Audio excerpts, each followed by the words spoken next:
Public Affairs programming on WQPT is brought to you by the Singh Group at Merrill Lynch, serving the wealth management needs of clients in the region for over 25 years. It's over. The election of 2018 is in the history books, and it made history, and putting more children on the stage just in time for Christmas in the cities.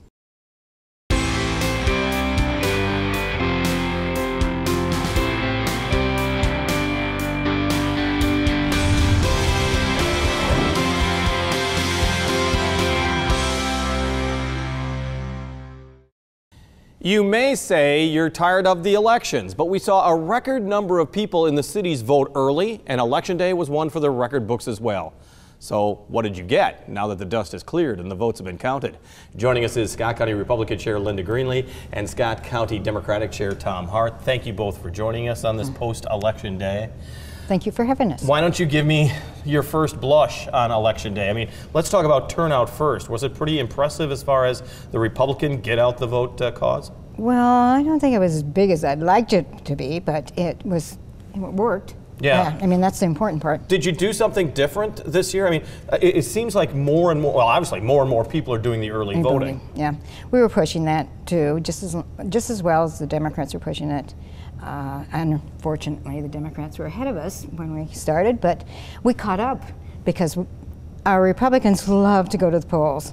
It's a social life for them, you know. They get to see their neighbors, they talk to them, you know, and they don't really trust yet the absentee ballot voting, so they tend to back away from it. So it's harder to encourage them to do that, and I think that's one of the reasons we didn't have a strong one. How effective, Tom, was the Democratic push to get out the vote? Effective, and we led the numbers there. We won a lot of the races and the absentees.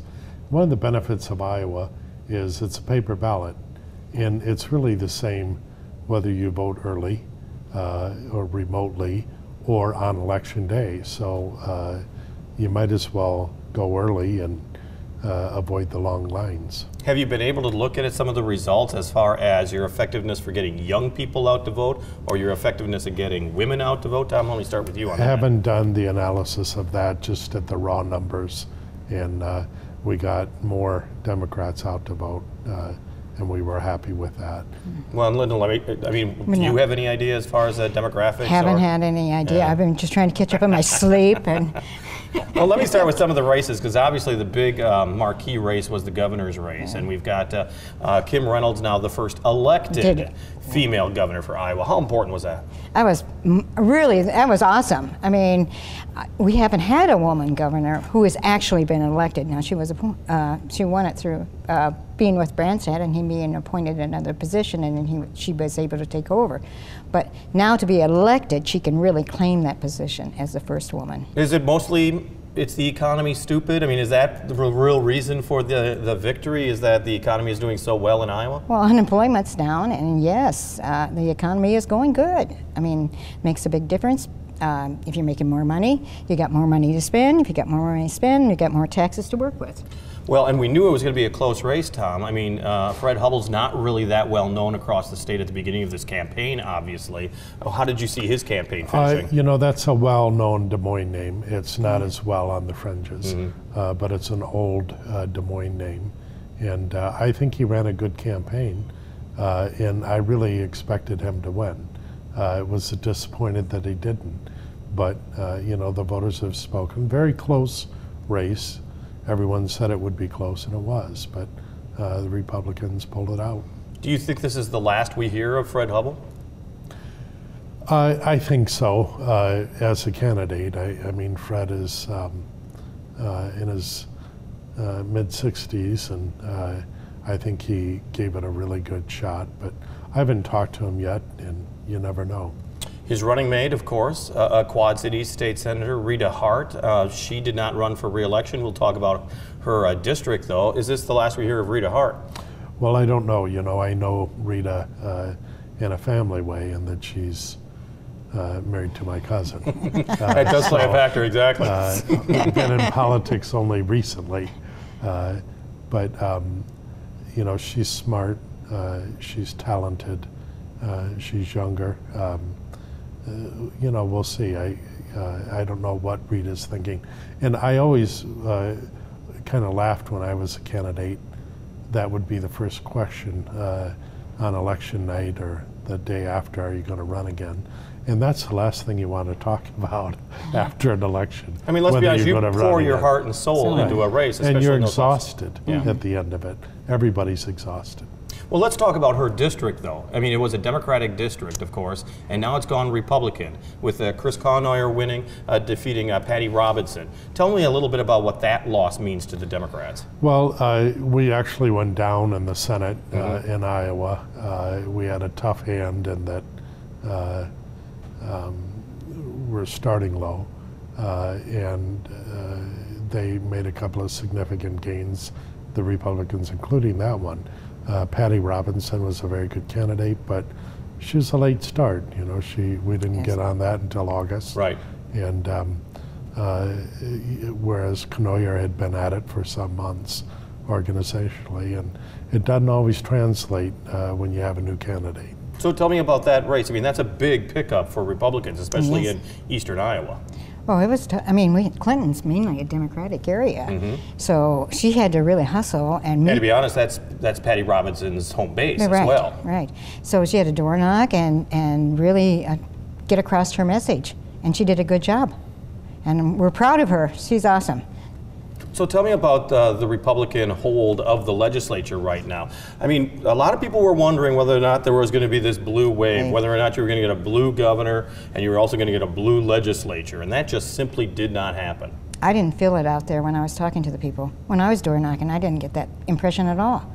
So I just felt maybe we'd lose a little bit, but we wouldn't be a big stormy wave. Yeah, I think the blue wave was an illusion. I never saw it, didn't anticipate it, didn't happen. Now, we did make some gains nationally. Certainly in Iowa, we took 3 of the 4 congressional seats. That's significant. A couple of new women who are young and smart, and I think will be part of the future. But I don't see that as a wave election. Well, and I do want to talk about the congressional races in a moment, but let me stick with the state legislature, because it was also a good night for incumbents, particularly for Republicans. Right. When you see Robbie Smith, Ross Paustian, Gary Moore, Gary Carlson, all winning re-election. Well, they worked hard. Robbie especially, he went through 2 pairs of tennis shoes, which he always brags about, and he was just out there door knocking from morning to 7 o'clock at night. So he really did. Ross was out there door knocking too. Norlin was probably doing the same thing. Gary Moore had a health problem that kind of kept him from doing a lot of that, but he came through, and I think it's what he does, Gary, that makes him the better candidate. And as I should have pointed out, that Norlin Momsen winning as well. Yeah. Is it so tough to unseat an incumbent? Well, they certainly draw the money. They have the name recognition to start with. So it can be a very good thing. It can also be a negative if it's played right. But yeah, incumbents are hard to unseat. How disappointing is it that the Democrats didn't gain at least a bigger foothold in the Iowa legislature? Well, it is disappointing. We did make a small gain locally. Board of Supervisors took an additional seat. But otherwise, it was a pretty good night for incumbents. Very much so. So let's talk about the congressional seats. I mean, Dave Loebsack was a very lonely Democrat in the Iowa delegation. It was the only Democrat of the 4 seats, and now it has swung the other way, with the 3 of the 4 being Democrats, as Tom had pointed out. Is that a big loss for Republicans? I just say, let's see what happens. You know, it was a loss because we lost those seats, being a Republican. But let's see what happens. I'm going to hold my judgment for a while on that issue. And the one that remains, of course, is Steve King, who's so embattled right now because of some of the things that he said. I mean, how do you see that position now that the Democrats control the House? Steve King's prominence, at least in the House, not necessarily in the party, has been diminished somewhat. Yeah, sure it has, because he's not as powerful with having the other candidates with him, or other representatives with him. But Steve Steve's a fighter, so I think still fighting for his positions. I think Steve King being diminished for the Republicans is probably good for the Republicans. Well, it could be. He's so outrageous, and he won't get as much attention. And I'll ask you first, do you think he was in any ways chastised by, it was a close election, I mean, the national prominence, or do you think that he's the type of candidate who was going, I'm being picked on? I think Steve doesn't care about those things or being picked on, and just kind of goes forward. And there's obviously not a strong filter there. Is there a big Trump effect that you saw in the election, at least in Iowa? Did you feel a Trump impact? Well, Iowa went significantly for Trump for 2 years ago, and I think there's still this very strong urban-rural divide. This area went for largely Democratic candidates. There's still this rural-urban divide here, and that was played out last night. Do you see that as well? I mean, did Trump have a huge impact as far as the election was last night? I don't think he did as much. I think you're right, it's the urban area that's wanting their voice heard, and I got out and voted. Yeah. Maybe because we weren't such a strong, Scott wasn't a strong one for Trump, maybe that's one of the reasons we didn't feel it as much. And it's also kind of interesting how the voters really did split their vote in so many different ways, because we're seeing the Democrats that did so well congressionally, but the Republicans still did well statewide and legislatively. I mean, does that surprise you to what extent the Iowa voter voted for the person rather than the party in many cases? Well, I think you'll find that the Republicans tend to do that. They vote for the person sometimes more so than a straight party.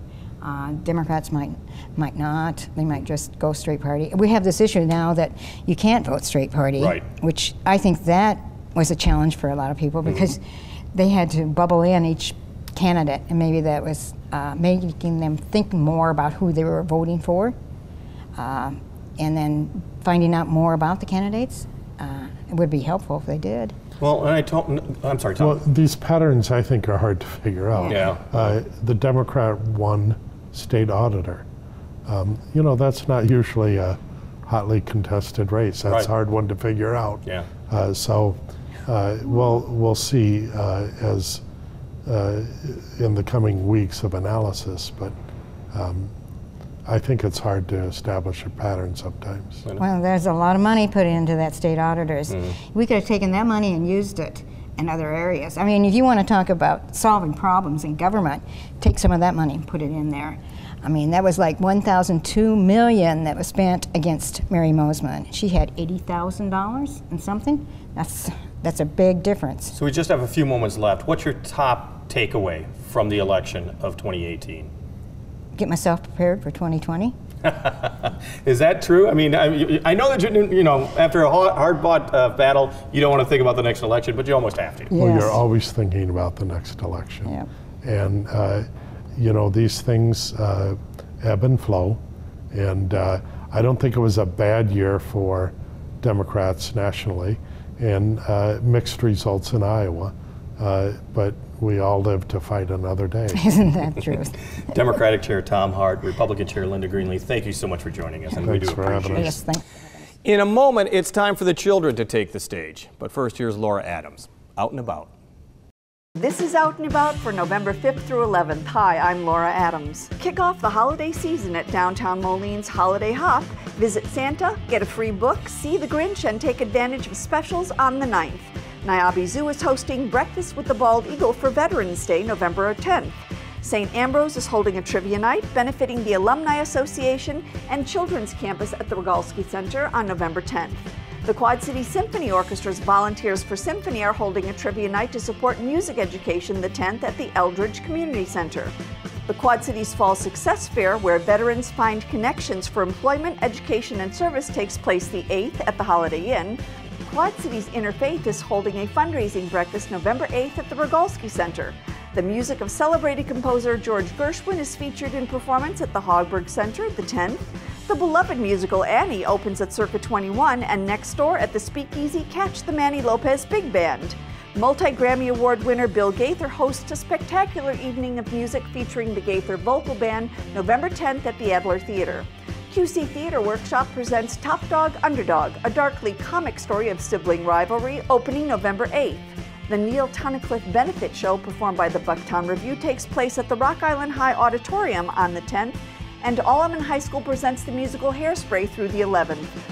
For more information, visit wqpt.org. Thank you, Laura. Lojo Russo, she's a one-woman show that proves you only need one woman. You know that because she says that on her website. Well, she proved that when she took the stage at Moline's Black Box Theater. Lojo Russo in our spotlight tonight with Street Sing.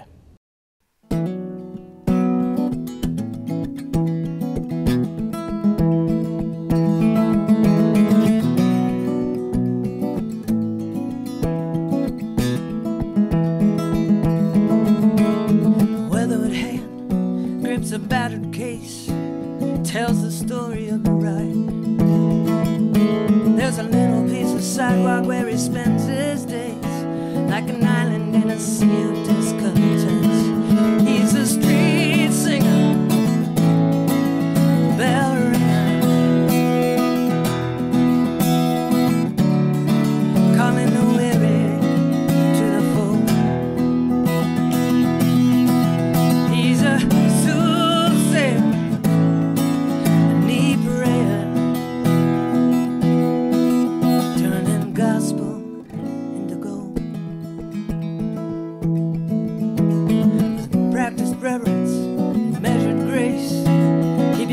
to weave his magic spell, and he waits for you to slow your pace, and he knows his song hasn't found its mark. He's a sidewalker, smooth talker, small comfort for the soul. He's a town crier,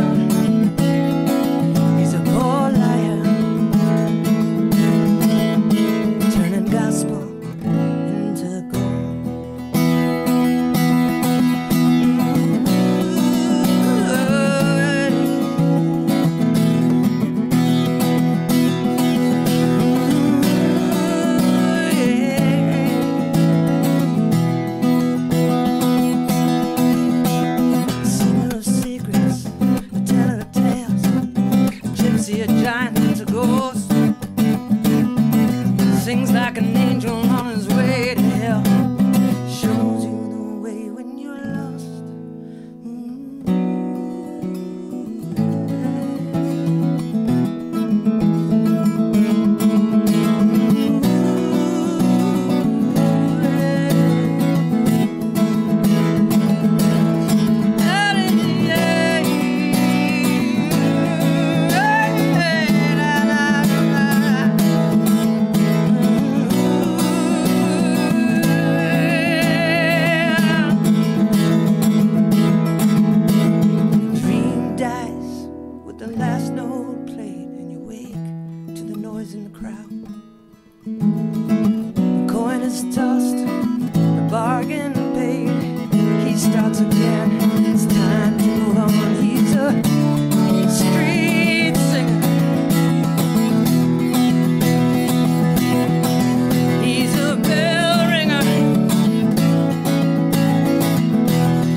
Lojo Russo at the Black Box Theater. Nearby at the Spotlight Theater, the kids are taking over.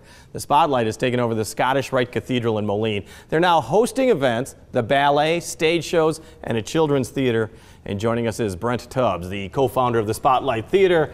Thanks for joining us. Thank you for having me. You haven't been open that long, but everybody knows the Scottish Rite Theater, Scottish Rite Cathedral, I should say. Yeah. Now Spotlight. Now Theater. the Spotlight. Have you felt a really good reception in just these first few weeks? Yeah, actually, we've had some turnouts for events that just kind of blew our mind that we weren't expecting at all.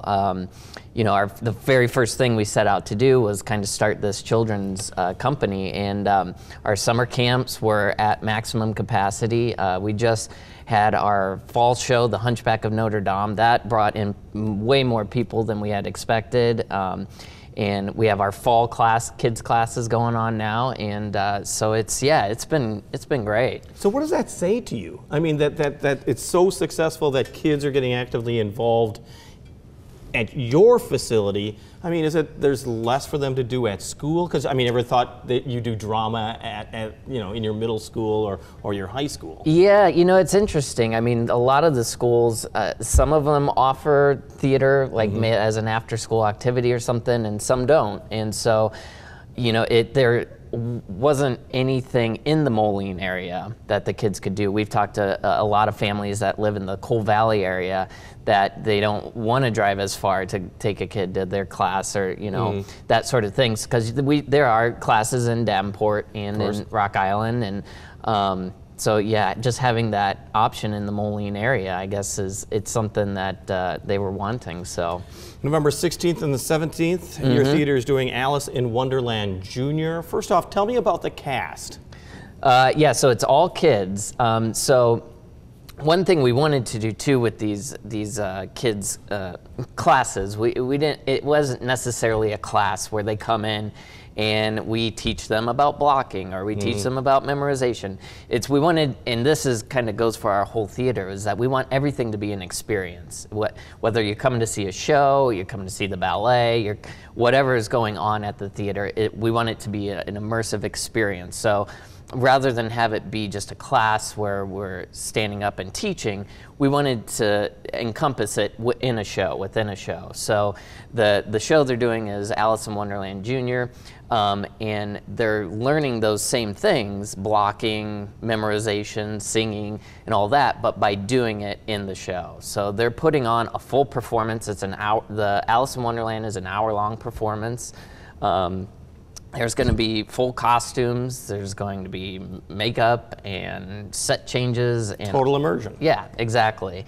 And that, to us, growing up in the theater, that creates a much longer lasting experience that they can always look back and say, oh, remember that show that I did. Well, and not only that is that, I mean, some kids think that it's just performing on the stage, and you're giving them a chance pretty much to experience the whole all that the theater offers. Right. Yeah. Yep. They get to help with their costumes, and we'll give them options. Well, what do you think your character would wear? And so they'll get to pick out their costume and the lighting aspects, and we show them a little bit how that works. And as much as time permits, sometimes a lot of it is just, all right, we got to work on your memorization because we only got 2 weeks left. Exactly. So. Yeah, exactly. Well, now you said the fall classes are going on right now. What's the next step? I mean, are there winter classes? If a parent's watching right now and they're interested in this, what would they be doing?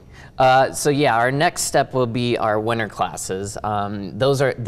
Registration is not available quite yet, but we're hoping to have that up by the time that these shows go on next week. So that way, when people come and see the show, we can say, here, it's online now, but the best way to stay up to date is always the SpotlightTheaterQC.com. Very easy. Winnie the Pooh Kids also coming up in the middle of November? Yeah, same weekend. Yeah. Yep. Both. I was a little surprised. I mean, you've got a lot going on in one weekend. That's November 17th. Yep. It's so they are on Saturday and Sunday. So that's our 1st through 4th graders, and then Alice in Wonderland is 4th through 8th grade. So they're the little bit older group. And we kind of let the parents decide if they're in that 4th grade area where, because that's kind of a tricky age group there where they could fall in the older or younger. So we kind of let the parents decide with that of where they thought their kid would best be placed. So. How tough is it to be teaching this to the very youngest of the kids? Well, that's a tricky question. Yeah. It's not. I wouldn't say it's tough. It just offers different challenges than the older kids. But I mean, the thing that always amazes me with all these kids and all these age groups is their ability to retain everything. Yeah. And you know, and I've noticed that with the few shows that we have done, with the kids are usually the first ones memorized, even with adults. You know, they'll be the first ones to have all their lines memorized, but not only theirs, they have everybody else's lines memorized. I just remember I played the Easter Bunny in 2nd grade. You probably read the reviews. Yeah, I did. I was quite good. Yeah. But that is a key, is that we remember that. We remember Exactly. being a part of something like that. Exactly. Harry Yeah. Connick Jr.'s The Happy Elf is coming up the first week of December. Yep. That also, you said that's a musical. It is a musical. It's based on the book, The Happy Elf, which Harry Connick Jr. wrote as well, and then he turned it into a musical, so he wrote all the music for it as well. So it's very jazzy and upbeat, and it's a very funny show. And I got just a few moments left, but I want to say that you also have tryouts for more of an adult program that's coming up in February, but tryouts right now for A Gentleman's Guide to Love and Murder. That's right, yeah. And those auditions for that are coming up this weekend, I should say, November 11th. But that show opens on Valentine's Day, so what better show for Valentine's Day than to learn about love and murder? A little bit of love and murder. Brent Tubbs joining us from the Spotlight Theater. Thanks so much for joining us. Thank you. The facility really lends itself to exactly what you're doing. I mean, you must be feeling real comfortable in there by now. Oh yeah, it's like a second home to us. I mean, not only because we spend all our time there, but just because it's comfy. It's a nice, comfy place. Thanks a lot, Brent. I appreciate it. WQPT is doing its part to support the military men and women in the cities who are serving our nation. We call it Embracing the Military, and make your reservations now to spend Thanksgiving on Arsenal Island. A Thanksgiving buffet is open to military men and women, plus their families, and the general public can also attend on Thanksgiving. The Arsenal Island Clubhouse is playing host to the buffet that starts at 11, runs till 1:30. $24 for adults, $11 for children. You can make your reservations, but you got to do it by Monday, November 19th. On the air, on the radio, on the web, and on your mobile device. Thanks for taking some time to join us. We talk about the issues on the cities.